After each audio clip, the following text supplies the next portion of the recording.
안녕하세요. 솔쿠키입니다. 지난 연말은 모두 잘 보내셨나요? 부득이하게 새해 인사를 조금 늦게 드리게 되었습니다. 직장 생활에 업무에 치여 제가 좋아하는 일이 밀리게 되어 조금 속상하게 되었는데요. 하지만 지금이라도 영상으로 여러분을 만나게 되어 정말 좋습니다. 여러분 모두 새해 복 많이 받으시고요. 더 건강하고 더 즐기는 삶을 살아가시길 바라겠습니다. 오늘 소개해드릴 책은 칼리 지브란의 예언자입니다. 이 책은 1923년 미국의 크노프 출판사에서 출간된 예언자를 번역한 것입니다. 칼리 지브란의 예언자는 세계에서 두 번째로 많이 읽힌 책으로 유명하죠. 내 삶에 조연자가 필요한데 주위에 아무도 없을 때 나를 위로해주고 힘을 심어주는 내 삶의 지침서 같기도 합니다. 저는 어린 시절 칼리 지브란의 보여줄 수 있는 사랑은 아주 작습니다를 즐겨 읽곤 했었는데요. 칼리 지브란의 예언자는 사랑, 결혼, 성과 악, 자유, 일 등 우리 일상에서 오는 평범한 고민들을 아주 통찰력 있게 해법을 전해주는 책입니다. 인간인 너의 세상을 신의 눈으로 보고자 하고 미래의 비밀을 인간의 사고를 통해 파악하려 한다. 그런 것이 무지의 소신이다. 계속 나아가라. 지체하지 말라. 앞으로 나아가는 것은 온전을 향해 움직이는 것이다. 계속 전진하라.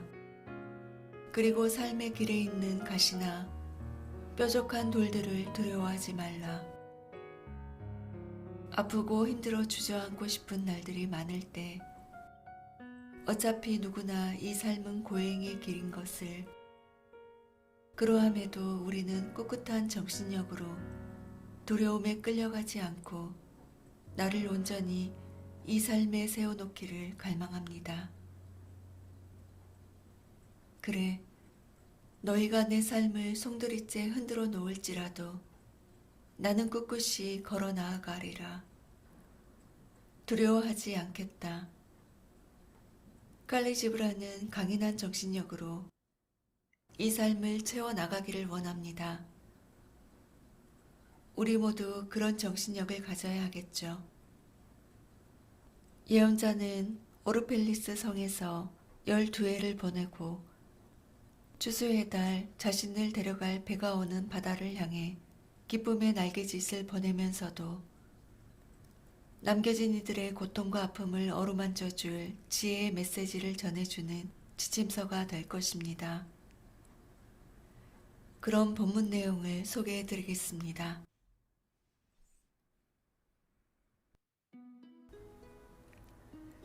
선택받은 자이며 사랑받은 자 알무스타파. 자기 시대의 새벽빛이었던 그는 오르펠리스 성에서 12해 동안 살면서 자신이 태어난 섬으로 데려갈 배가 돌아오기를 기다리고 있었다. 마침내 12해째 되던 이해를 달, 곧 추수의 달 7째 날에 그는 성 밖 언덕에 올라 멀리 바다를 바라보다가 문득 안개에 쌓여 자신의 배가 오고 있는 것을 보았다. 그 순간 가슴의 문이 활짝 열리고 기쁨이 날개짓하며 멀리 바다 위로 날아올랐다. 그는 눈을 감고 고요한 영혼으로 기도를 드렸다. 그러나 언덕을 내려왔을 때 슬픔이 밀려와 그는 마음속으로 말했다. 내가 어떻게 슬픔 없이 평화롭게 떠날 수 있을까? 아니다. 영원의 상처 없이는 나는 이 성을 떠나지 못할 것이다. 여기 성벽 안에서 보낸 내 고통의 날들은 너무 길었고 고독의 밤들도 너무 길었다. 이 고통, 이 고독과 후회 없이 작별할 수 있는 이 누구인가. 이 거리마다 뿌린 내 무수한 영혼의 조각들. 벌거벗은 채 이 언덕 저 언덕을 헤매던 내 무수한 바람의 아이들. 무거운 마음과 아픔 없이는 이들을 두고 떠날 수 없다. 오늘 내가 벗은 것은 옷이 아니라 내 손으로 벗겨내는 내 살갗. 또한 내가 뒤에 남기고 가는 것은 내 생각이 아니라 허기와 갈증에 젖은 내 심장. 그러나 더 이상 머뭇거릴 수는 없다. 온갖 것을 다 자기에게로 불러가는 저 바다가 나를 부른다. 이제 나는 배에 올라야 한다. 머물러 있다는 것. 그것은 비록 밤새도록 시간이 타오를지라도 곧 그 자리에 얼어붙어 버리는 것이고 굳어버리는 것이며 틀에 묶이는 것이므로 여기 있는 모든 것을 내 기꺼이 다 가져가고 싶지만 어떻게 그럴 수 있을까? 목소리는 자기를 날려보내는 혀와 입술까지 데리고 갈 수 없는 법. 홀로 허공을 찾아가야 한다. 독수리도 둥지를 버리고 홀로 해를 향해 날아야 하듯이 언덕 밑에 이르렀을 때 그는 다시 한번 바다를 향해 돌아섰다. 그의 배가 항구로 다가오고 있는 것이 보였다. 그의 고향 사람들인 선원들을 뱃머리에 싣고서 그의 혼은 그들을 향해 외쳤다. 내 옛 어머니의 아들들이여, 물결을 타는 자들이여, 얼마나 자주 그대들은 내 꿈속을 항해해 왔던가. 그런데 이제 내가 깨어있을 때 나를 찾아왔으니 이것은 나의 더 깊은 꿈. 나는 떠날 준비가 되었다. 내 마음은 돛을 펴고 바람만 기다리고 있다. 이제 이 고요한 대기 속에서 한 번만 더 숨을 쉬면, 한 번만 더 다정한 눈길로 뒤돌아보면, 그러면 나는 그대들 뱃사람 속에 한 명의 뱃사람으로 서 있게 되리라. 그리고 끝을 보여주지 않는 그대 바다여, 잠들 줄 모르는 어머니여, 그대만이 갈등과 시냇물에게 평화의 자유이다. 이제 이 시냇물이 한 번만 더 굽이 돌면, 한 번만 더 이 숲 사이에서 중얼거리면 나는 그대에게로 가리라. 무한한 한 방울의 물이 무한한 바다에게로. 그가 성 안으로 들어갔을 때 모든 사람이 그를 만나러 와서 한 목소리로 그에게 외치기 시작했다. 그 성의 원로들이 앞으로 나와 말했다. 아직 우리를 떠나지 말라. 당신은 우리의 황혼 속에서 한낮의 빛이었고 당신의 젊음은 우리를 꿈꾸게 했다. 당신은 우리에게 이방인도 손님도 아니다. 당신은 우리의 아들이며 우리가 가장 사랑하느니 아직은 우리의 눈이 당신의 얼굴을 그리워하며 고통받게 하지 말라. 그러자 남녀 성직자들도 그에게 말했다. 지금은 바다의 파도가 당신과 우리를 갈라놓게 하지 마시라. 당신이 여기 우리 사이에서 지낸 날들이 기억만 남게 하지 마시라. 당신은 우리들 사이에서 하나의 영으로 걸었고 당신의 그림자는 우리 얼굴을 비추는 빛이었다. 우리 얼마나 당신을 사랑했던가. 다만 우리의 사랑은 말이 없었고 가려져 있었을 뿐. 그러나 이제는 우리의 사랑이 큰 소리로 외치며 당신 앞에 모습을 나타내리라. 사랑은 언제나 이별의 순간이 오기까지는 스스로의 길임을 모르는 법. 또 다른 이들도 앞으로 나와서 간청했지만 그는 아무 대답도 하지 않았다. 다만 머리를 숙이고 있을 뿐 가까이 서 있던 사람들은 눈물이 그의 가슴을 적시는 것을 보았다. 그런 다음 그는 사람들과 함께 사원 앞 넓은 광장을 향해 나아갔다. 그때 사원의 성소에서 한 여인이 나왔다. 그녀의 이름은 알미트라. 바로 여성 예언자였다.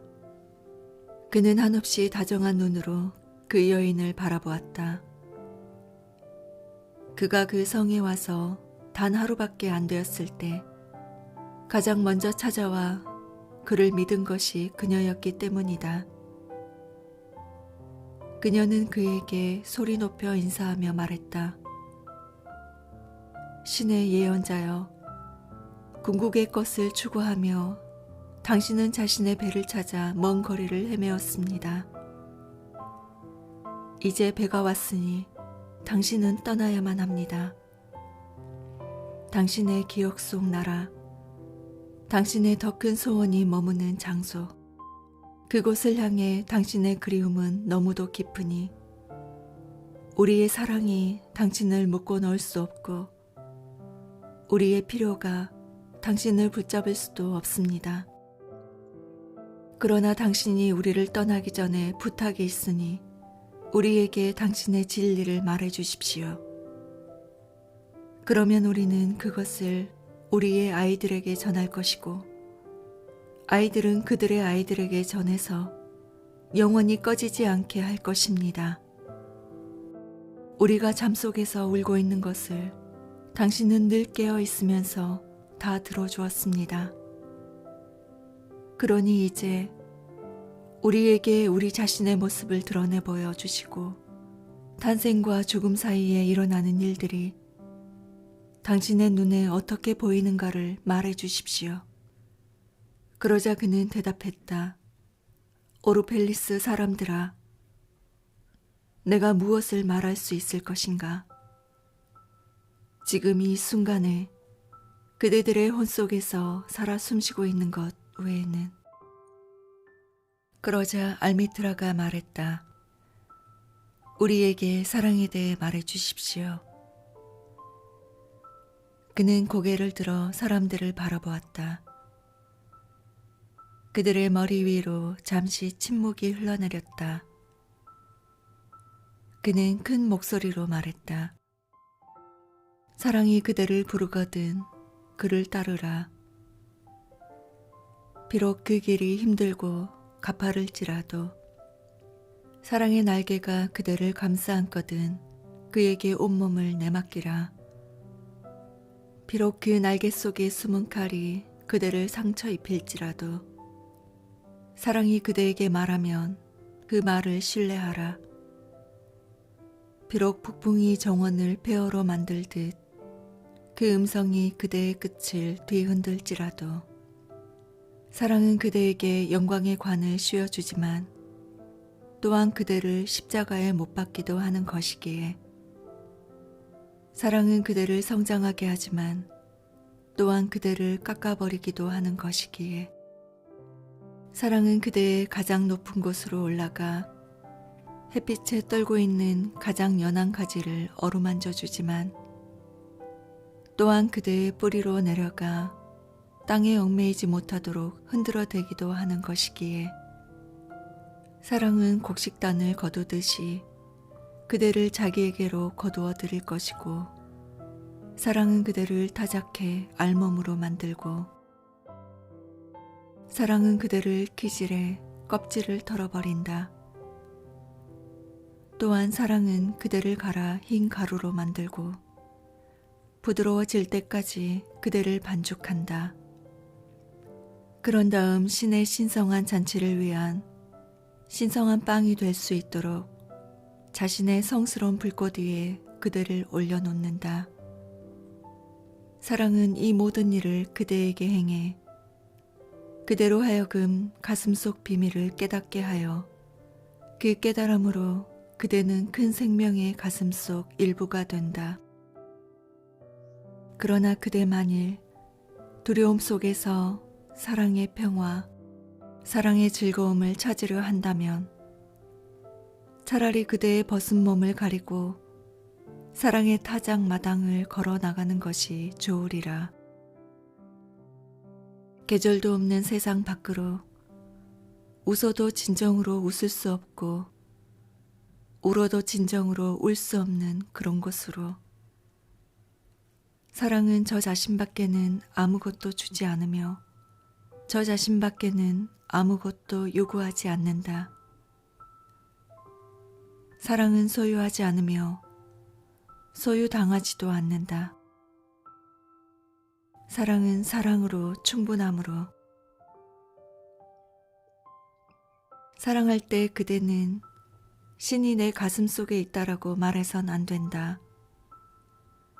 그보다도 나는 신의 가슴 속에 있다라고 말해야 한다. 또한 그대가 사랑이 나아가는 길을 지시할 수 있다고 생각하지 마라.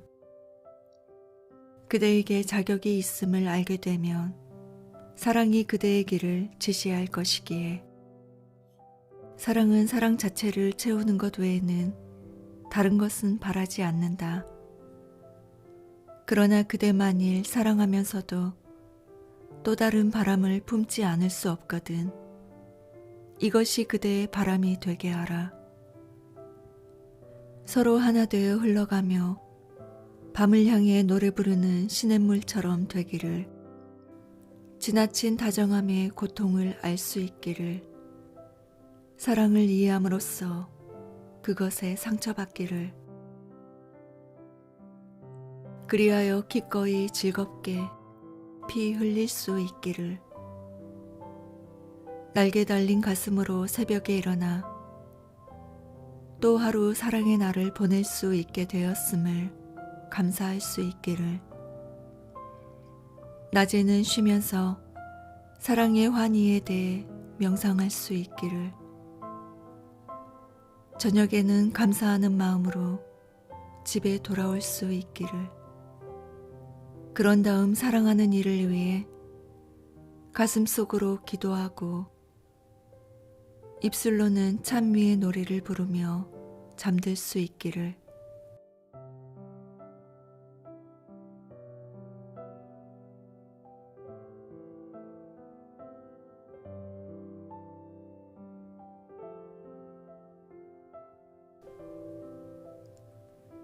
그때 알미트라가 다시 물었다. 그러면 스승이여, 결혼은 무엇입니까? 그가 대답했다. 그대들은 함께 태어났으니 영원히 함께하리라. 죽음의 흰 날개가 그대들의 날들을 흩어버릴 때에도 함께 있으리라. 그렇다. 신의 말없는 기억 속에서도 그대들은 함께 있으리라. 그러나 함께 있되 거리를 두라. 그래서 하늘 바람이 그대들 사이에서 춤추게 하라. 서로 사랑하라. 그러나 사랑으로 구속하지는 말라. 그보다도 그대들 홍과원의 두 언덕 사이에 출렁이는 바다를 놓아두라. 서로의 잔을 채워주되 한쪽의 잔만을 마시지 말라. 서로의 빵을 주되 한쪽의 빵만을 먹지 말라. 함께 노래하고 춤추며 즐거워하되 서로는 혼자 있게 하라. 마치 현악기의 줄들이 하나의 음악을 울리지만 줄은 서로 따로이듯이 서로 가슴을 주라. 그러나 서로의 가슴 속에 묶어두지는 말라. 오직 큰 생명의 손길만이 그대들의 가슴을 간직할 수 있으니 함께 서 있되 너무 가까이 서 있지는 말라. 사원의 기둥들도 서로 떨어져 있고 참나무와 삼나무도 서로의 그늘 속에서는 자랄 수 없으니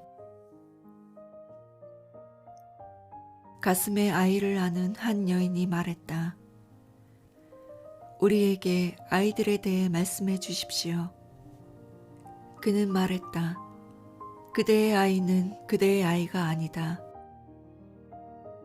아이들은 스스로를 그리워하는 큰 생명의 아들과 딸들이니 아이들은 그대를 거쳐서 왔을 뿐 그대로부터 온 것이 아니다. 또 그대와 함께 있을지라도 그대의 소유가 아니다. 그대는 아이들에게 사랑을 줄 수 있으나 그대의 생각까지 주려고 하지 마라. 아이들에게는 아이들의 생각이 있으므로 그대는 아이들에게 육신의 집은 줄 수 있으나 영혼의 집까지 주려고 하지 말라. 아이들의 혼은 내일의 집에 살고 있으므로 그대는 결코 찾아갈 수 없는 꿈속에서조차 갈 수 없는 내일의 집에 그대가 아이들과 같이 되려고 애쓰는 것은 좋으나 아이들을 그대와 같이 만들려고 해서는 안 된다. 생명은 결코 뒤로 물러가지 않으며 어제에 머무는 법이 없으므로 그대는 활이며 그대의 아이들은 살아있는 화살처럼 그대로부터 쏘아져 앞으로 나아간다. 그래서 활 쏘는 자인 신은 무한의 길에 관역을 겨누고 자신의 화살이 더 빨리 더 멀리 날아가도록 온 힘을 다해 그대를 당겨 구부리는 것이다. 그러므로 그대는 활 쏘는 이의 손에 구부려짐을 기뻐하라. 그는 날아가는 화살을 사랑하듯이 흔들리지 않는 활 또한 사랑하기에. 이번에는 한 부자가 말했다. 주는 것에 대해 말씀해 주십시오. 그는 대답했다. 그대가 가진 것을 줄 때 그것은 주는 것이 아니다. 진정으로 주는 것은 그대가 그대 자신을 줄 때이다. 그대가 가진 것이란 무엇인가? 그것은 내일 부족한 것을 염려해 간직하고 지키는 것일 뿐. 또 내일이라는 것은 무엇인가? 순례자들을 따라 성지를 다니며 흔적도 없는 모래밭에 뼈다귀를 묻어두는 것. 겁 많은 개에게 내일이 무엇을 가져다 줄 것인가? 부족할까 두려워함이란 무엇인가? 두려워하는 것, 그것이 이미 부족함이 아닌가? 집에 우물이 가득 찼어도 목마를까봐 두려워한다면 그 목마름은 영원히 채울 길이 없다. 세상에는 많은 것을 가졌으나 조금밖에 주지 않는 사람들이 있으니 그들은 주되 남이 알아주기를 바라는 마음으로 주는 것이다. 그러므로 그 숨은 욕망이 그 선물마저 순수하지 않은 것으로 만든다. 가진 것이 별로 없으면서도 자신이 가진 전부를 주는 사람이 있다. 그들은 생명을 믿고 생명의 아낌없이 줌을 믿는 사람들이다. 그래서 그들의 주머니는 결코 비는 법이 없다. 세상에는 또 기쁨으로 주는 이들이 있으니 그 기쁨이 바로 그들의 보상. 또한 고통 속에서도 주는 이들이 있으니 그 고통이 바로 그들의 세례.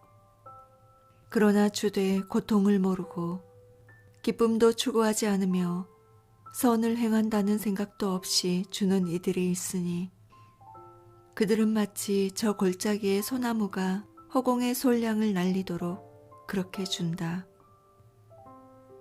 그들의 손을 통해 신은 말하고 그들의 눈 속에서 신은 대지를 향해 미소 짓는다.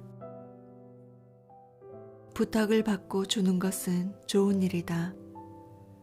하지만 부탁하기 전에 알아차리고 주는 것은 더 좋은 것이다. 그리고 아낌없이 주려는 이에게는 받을 사람을 찾는 기쁨이 주는 기쁨보다 더 크다. 그대가 아낄 것이 무엇인가? 그대가 가진 것은 모두 언젠가는 다 내어줘야 하는 것. 그러므로 지금 주라. 때를 놓쳐 그대의 뒷사람이 주게 하지 말고 그대 자신이 주라. 그대들은 자주 이렇게 말한다. 나는 주리라. 그러나 오직 받을 자격이 있는 자에게만. 그대 과수원의 나무들, 그대 목장의 가축들은 결코 그렇게 말하지 않는다. 그들은 자기가 살기 위해 준다. 주지 않고 움켜쥐는 것은 죽음으로 가는 길이기 때문이다. 분명한 것은 밤과 낮을 맞이할 자격이 있는 사람이면 그대에게서 무엇이나 받을 자격이 있다는 것이다. 생명의 바다에서 마실 만한 사람이면 그대의 작은 시냇물로 충분히 잔을 채울 만하다. 또한 받아줄 줄 아는 저 용기와 자신감, 아니 그보다도 받아주는 저 너그러움 외에 무슨 자격이 더 필요한가? 그런데 그대는 어떤가? 남의 가슴을 찢고 자존심을 발가벗겨서 바다에 떨어진 그들의 가치와 온통 발가벗겨진 자존심을 구경하고 있지 않은가? 무엇보다 먼저 그대 자신이 줄 자격이 있는가? 주는 심부름꾼이 될 자격이 있는가를 물어보라. 진실을 말한다면 생명이 생명에게 주는 것이니 스스로를 주는 자라고 생각하는 그대는 하나의 증인에 불과할 뿐이다. 그리고 그대들 받는 이들이여, 물론 그대들 모두는 받는 이들이지만 얼마나 감사해야 할지를 생각하지 말라. 그것이야말로 그대들 자신에게나 주는 이에게나 굴레를 씌우는 일이므로 그보다는 주는 이와 함께 그의 선물을 날개 삼아 날아오르라. 자신이 진 빚을 지나치게 염려함은 아낌없이 주는 돼지를 어머니로 삼고 신을 아버지로 삼은 그의 너그러운 마음을 의심하는 일이기에